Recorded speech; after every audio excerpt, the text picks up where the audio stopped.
Hello friends, स्वागत है एक बार फिर से आप सभी का हमारे यूट्यूब चैनल में। और दोस्तों, आज मैं फिर लेकर आया हूँ यहाँ पे 30 क्वेश्चन के अराउंड, जो कि काफ़ी इंपॉर्टेंट है और आपके आने वाले एग्जाम में काफ़ी हेल्पफुल हो सकते हैं और मैक्सिमम स्कोर कर सकते हैं। गाइस, यहाँ पे आपको कौन कौन से टॉपिक मिलेंगे, जिसमें कि आपको एरर के क्वेश्चन मिलेंगे, फिलर के क्वेश्चन मिलेंगे, एंटो मिलेंगे, साइनो मिलेंगे, इडियम फ्रेज मिलेंगे, ठीक है, वन वर्ड सब्स्टिट्यूशन मिलेंगे। तो ऐसे कुछ 5-6 टॉपिक को इस वीडियो में कवर किया हूँ। इन सारे वीडियो को और भी बहुत सारे वीडियो है मेरे, आप उसे प्लेलिस्ट में देख सकते हैं। इन सारे वीडियो को देखने के बाद आपकी इंग्लिश काफ़ी हद तक अच्छी हो जाएगी और मैक्सिमम स्कोर कर पाएंगे एग्जाम में। तो चलिए आज का क्लास यहाँ शुरू करते हैं। फटाफट फर्स्ट क्वेश्चन पे आते हैं और ये क्वेश्चन शुरू होता है एरर से। फर्स्ट क्वेश्चन पढ़ने पर आप पाएंगे कि देखिए, Gulliver's travel are indeed and interesting books, ठीक है। तो हमेशा आप क्या देखेंगे, सबसे पहले आप नोटिस करेंगे जितना भी चीज़ पार्ट ऑफ स्पीच पे पहले दिमाग लगाएं, फिर उसके बाद सब्जेक्ट वर्ब एग्रीमेंट पे, ठीक है। ये दो सबसे पहले चीज़ को पहले चेक कर ले, और सबसे पहले आप चीज़ें चेक कर लें कि सब्जेक्ट वर्ब एग्रीमेंट में कुछ तो गलती नहीं, कहीं पे वर्ब में तो एरर नहीं है, ठीक है। तो वर्ब में एरर के बाद आप पार्ट ऑफ स्पीच के जाएंगे कि हाँ भाई, अब पार्ट ऑफ स्पीच में कौन कौन से एरर हो सकते हैं, उसके अकॉर्डिंग भी चेक करेंगे। तो पहले यहाँ पे देख सकते हैं, सबसे पहले सब्जेक्ट देख रहे हैं कि गॉलिवर ट्रैवल्स, जो कि एक सब्जेक्ट है। और कैसा सब्जेक्ट है ये? सिंगुलर सब्जेक्ट है ना।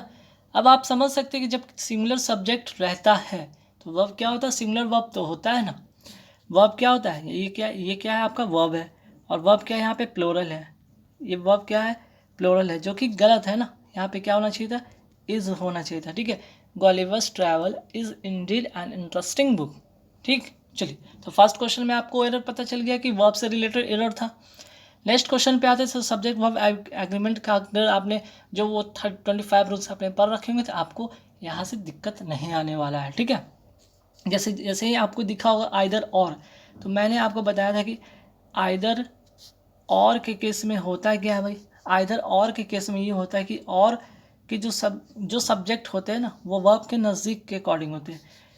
तो वर्ब के नज़दीक ये दिख रहे हैं, ठीक है। ये वर्ब के नज़दीक वाले सब्जेक्ट के अकॉर्डिंग होता है, ठीक है।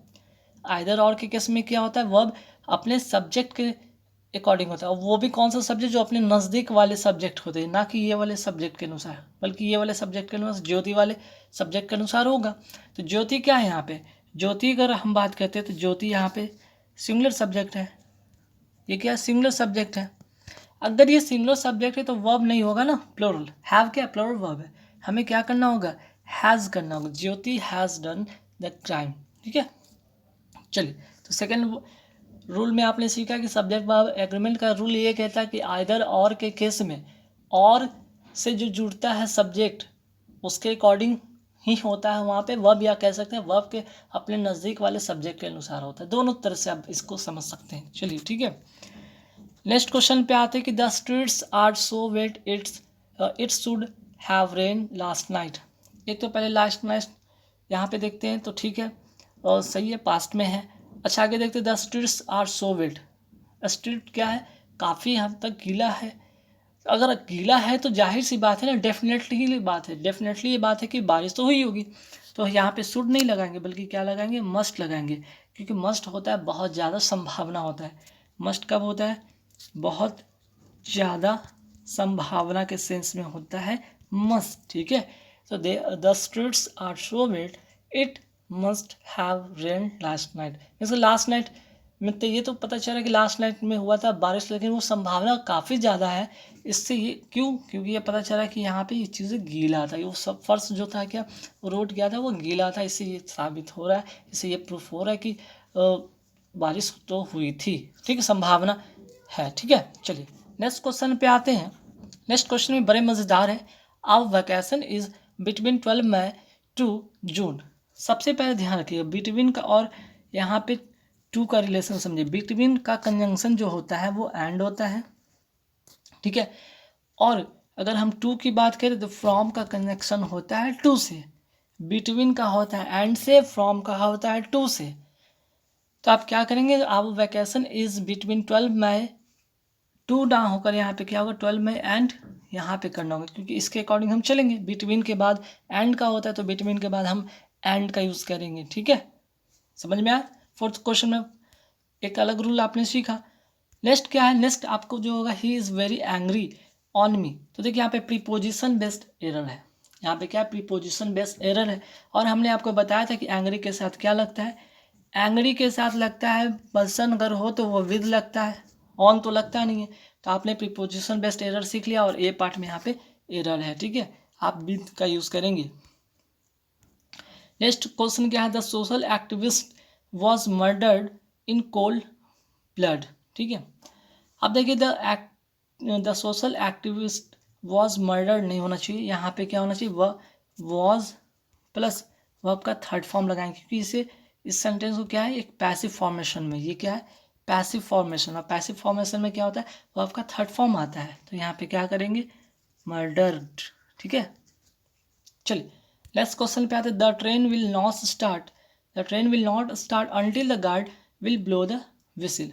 देखिए जब कंडीशनल सेंटेंस की बात हम करने लगते हैं, ठीक है, जब हम कंडीशनल सेंटेंस की बात करें, कंडीशनल सेंटेंस की अगर हम बात करते हैं, ठीक है, तो कंडीशनल सेंटेंस से पहले वाला जो सेंटेंस होगा मीन्स की क्लॉज होगा वो तो आपका फ्यूचर में होगा, ठीक है, लेकिन इसके बाद जो होगा ना वो होगा प्रेजेंट इंडेफिनिट में, ठीक है, प्रेजेंट इंडेफिनिट में। तो यहाँ पे विल नहीं होगा, ठीक है, until the guard blows the, ठीक है, यहाँ पे आप क्या करेंगे ब्लोज द विसिल्स कर लेंगे, ब्लोज द विसिल्स कर लेंगे, ठीक है। तो क्या ध्यान रखिएगा अंटिल या इफ हो जब कंडीशनल का क्लॉज होता है तो उसके फर्स्ट वाले क्लॉज अगर फ्यूचर में हो तो नेक्स्ट वाले क्लॉज जो होगा आपका प्रेजेंट इंडेफिनिट में होगा, ठीक है। चलिए नेक्स्ट क्वेश्चन भी बहुत इंपॉर्टेंट, बहुत ही मज़ेदार रूल है।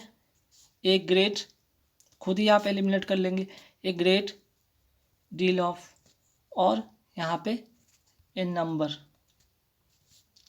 ऑफ, ठीक है, दोनों में क्या अंतर हो सकता है, ए ग्रेट डील ऑफ और ए नंबर ऑफ में, है ना।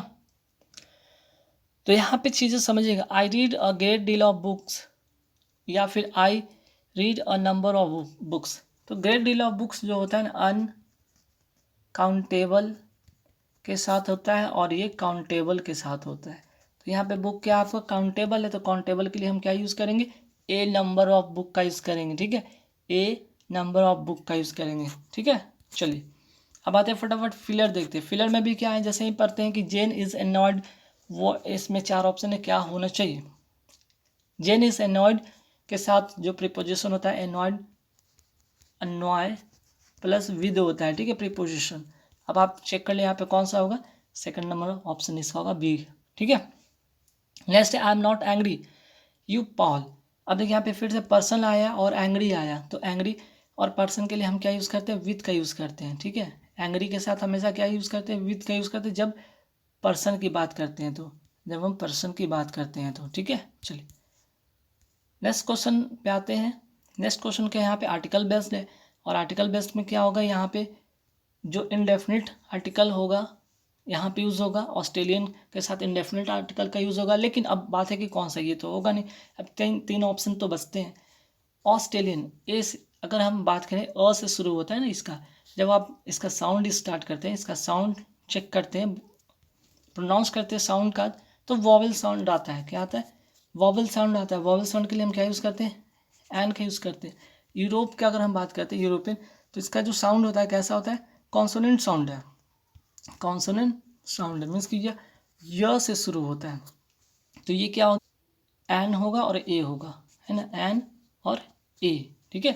N Australian an European are there among the tourist, ठीक है, क्योंकि यहाँ पे मैंने बताया कि यहाँ पे इंडेफिनिट आर्टिकल होना है, और चूँकि ये वॉवल साउंड से स्टार्ट हो रहा है, ये कॉन्सोनेंट साउंड से स्टार्ट हो रहा है, तो कॉन्सोनेंट साउंड के पहले ए और वॉवल साउंड के पहले एन, ठीक है। चलिए नेक्स्ट क्वेश्चन क्या, I have been looking for an apartment and I finally found the dash one. अब पता है कि आप लुकिंग फॉर, लुक फॉर के यहाँ पे एक फ्रेजल वर्ब है, लुक फॉर क्या है आपका एक फ्रेज है जिसका मतलब होता है खोजना, टू सर्च। अब आप चीज़ें खोजेंगे अपने लिए, घर खोजेंगे या अपार्टमेंट खोजेंगे, एरी खोजेंगे, गुड करेंगे, चिप नहीं बल्कि परफेक्ट खोजेंगे, ठीक है। चलिए क्वेश्चन नंबर 13 पे आते हैं। तो देखिए क्वेश्चन नंबर 13 क्या है, the youth should believe dash God. तो बिलीव के साथ प्रीपोजिशन आप रट लें कि बिलीव के साथ इन होता है, ठीक है। चलिए नेक्स्ट क्वेश्चन है he was born. He was born के साथ यहाँ पे या प्रीपोजिशन होगा इन होगा, ठीक है। जब पेरेंट्स की बात होता है तो वहाँ पे ऑफ का यूज़ करते हैं। ऑफ के लिए हम पेरेंट्स का यूज़ करते हैं तब करते हैं, वरना अगर हम कोई प्लेस के लिए यूज़ करते हैं तो हम इन करते हैं, ठीक है। चलिए नेक्स्ट क्वेश्चन क्या है, his opponent launch a political dash against him. His opponent launch a political. अब पॉलिटिकल इसके सेंस में हम टायरेट का यूज़ करते हैं। टायरेट का मतलब होता है क्या भाई, ठीक है। टायरेट का मतलब क्या होता है कि भाषण के द्वारा आलोचना करना। टायरेट का मतलब क्या होता है, भाषण के द्वारा आलोचना करना, आलोचना करना, ठीक है। अगर रेजिमेंट की बात करें, रेजिमेंट का मतलब होता है नियम या कानून होता है, ठीक है। नियम या कानून की हम बात करें। रिगेल का मतलब क्या होता है भाई, रिगेल का मतलब होता है कहानी सुनाकर मनोरंजन करना, ठीक है। कहानी सुनाकर मनोरंजन करना, ठीक है। और इसका मतलब होता है रेमिशन का मतलब क्या होता है भाई, सजा या बीमारी में कमी। सजा या अगर बीमारी की बात करें उसमें कमी, ठीक है। चलिए नेक्स्ट क्वेश्चन पे आते हैं। अच्छा नेक्स्ट क्वेश्चन यहाँ से शुरू होगा अपोजिट वाला। ये तो फिलअप हो गया। अब यहाँ से अपोजिट, जैसे बैरन। बैरन का मतलब होता है क्या, बंजर, वैसा भूमि जहाँ पे खेती किया ना जा सके। उसका अपोजिट क्या होगा, फर्टाइल, जो जिसका मतलब होता है उपजाऊ। उपजाऊ, ठीक है, जहाँ पे खेती की जा सकती है। फैलो का मतलब क्या होता है, ऐसा खेत जिस पर खेती नहीं होती हो। ऐसा खेत, ऐसा खेत जिस पर क्या नहीं हो, जिस पर खेती नहीं हो, ठीक है। और फ्रीज का मतलब पता है कि फ्रीज का मतलब होता है बहुत ठंडा, बहुत ठंडा। और फेरस का मतलब होता है लौह, मीन्स कि लोहा के सेंस में। चलिए ठीक है, नेक्स्ट क्वेश्चन पे आते हैं हॉस्टिल। हॉस्टिल का मतलब होता है शत्रुता, ठीक है, या शत्रु जैसा, शत्रुता या शत्रु जैसा, ठीक है। इसका अपोजिट जो होगा मीनिंग वो क्या होगा, सिंपैथेटिक, ठीक है, वो मित्रता के व्यवहार के सेंस में होगा। बाकी आपको पता है। नेक्स्ट आगे बढ़ते हैं सवाल। पेरिल, पेरिल का मतलब क्या होता है, खतरा। पेरिल का मतलब होता है खतरा, और इसका अपोजिट होगा सेफ्टी, मतलब सुरक्षा, ठीक है। खतरा का उल्टा सुरक्षा।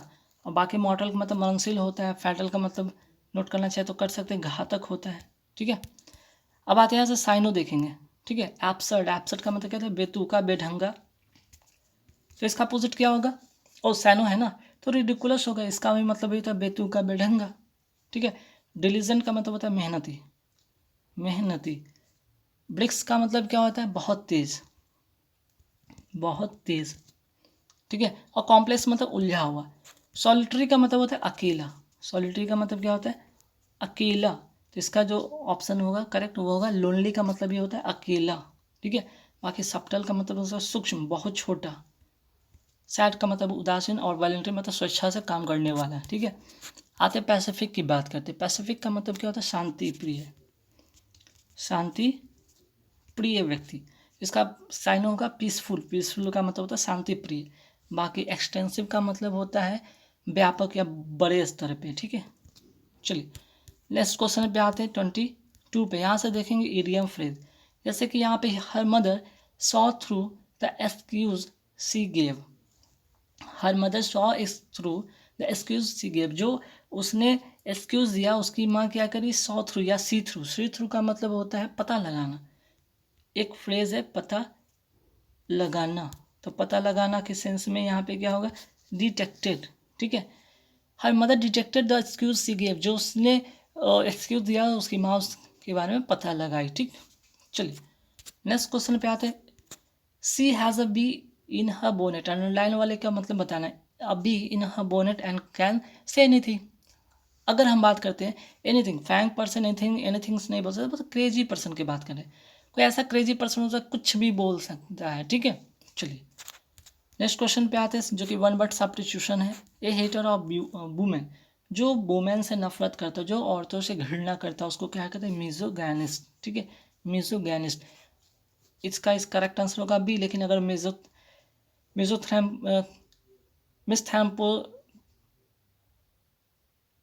अच्छा मिस एंथ्रोपिस्ट, ठीक है। मिस एंथ्रोपिस्ट का मतलब क्या होगा यहाँ पे, मिस एंथ्रोपिस्ट का मतलब होगा जो कि मनुष्य से घृणा करे, ठीक है, जो मनुष्य से घृणा करे। एंडोगैनिस्ट का मतलब होता है उभयलिंगी, कहते हैं उभयलिंगी, जिसमें कि नर और मादा एक ही में होता है, ठीक है। जैसे अगर प्लांट की बात करते हैं तो मिस एंथ्रोपिस का मतलब मनुष्य घृणा, मिसोगैनिस का मतलब जो हेटर ऑफ वुमेन की बात कर रहे हैं, ठीक है। नेक्स्ट क्वेश्चन पे आते हैं, easy to shape in any desire form, बहुत ही आसान होता है ना, किसी भी फॉर्म में शेप में उसको क्या करना है, अपनी इच्छा के अनुसार ढाल देना, उसको क्या कहते हैं, मैलेबल कहते हैं, ठीक है, मैलेबल।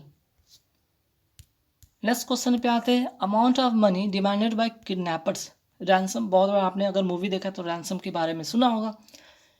अगर होनोरियम की बात करते हैं, वेतन के अलावा जो धन मिलता हो, वेतन के अलावा जो धन मिलता हो उसको कहते हैं होनोरेरियम, ठीक है। वेरी वेरी इंपॉर्टेंट क्वेश्चन, कई बार एग्जाम में भी आया है। नेक्स्ट क्वेश्चन पे आते हैं, property inherited from once father और एंसेस्टर्स, जो कि उसके फादर या पूर्वजों से मिला है जो धन विरासत में, उसे क्या कहते हैं, उसे कहते हैं पैट्रीमनी, उसे क्या कहते हैं, पैट्रीमनी। और एलिमनी का मतलब है जब पति पत्नी का जब डाइवोर्स हो जाता है तो पत्नी को जो भी रकम मिलता है, जो भी पैसे मिलते हैं उसको कहते हैं एलिमनी, ठीक है। और वॉलंटरी का मतलब जो स्वेच्छा से काम करने वाला व्यक्ति होता है उसे कहते हैं, है ना। अब आते हैं ए मैट्रिस आर्मिटिस का मतलब क्या होता है, ठीक है। आर्मिस्टिस का मतलब होता है युद्ध विराम, इसका मतलब क्या होता है, युद्ध विराम। चलिए नेक्स्ट क्वेश्चन पे आते हैं, that which may be easily broken, जिससे आसानी से तोड़ा जा सके, उसे कहते हैं ब्रिटन, मतलब कि भंगूर, जिसे आसानी से तोड़ा जा सके। इनडेस्ट्रक्टिबल का मतलब क्या होगा, इनडेस्ट्रक्टिबल का मतलब होगा अविनाशी, अविनाशी, जिससे नाश नहीं किया जा सकता, इनडेस्ट्रक्टिबल, ठीक है। रिवोकेबल का मतलब क्या होगा, रिवोकेबल का मतलब खंड करने हो, जिससे खंड किया जा सके।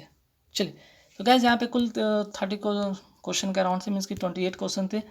आई होप कि गैस वीडियो आपको पसंद आए होंगे और चीज़ें आपने सीखा, जिसमें एरर के बहुत सारे आपने रूल सीखे होंगे, फिलर का आइडिया सीखा आपने, वन वर्ड सब्स्टिट्यूशन का मीनिंग समझा आपने, इडियम फ्रेज का बारे में जाना, तो बहुत सारी चीज़ें जो कि आपकी काफ़ी हेल्पफुल होंगे। तो चीज़ें एक दिन से एक वीडियो से नहीं होने वाला है, आप कंटिन्यू कम से कम मेरे जितने भी 50 वीडियो सबको देख लेंगे, गारंटी मेरी कि आपका जो है अच्छा स्कोर मैक्सिमम इंग्लिश में हो पाएंगे। गाइस इस वीडियो में इतना ही, नेक्स्ट वीडियो में मिलेंगे नया वीडियो के एक नए टॉपिक के साथ। Thank you very much.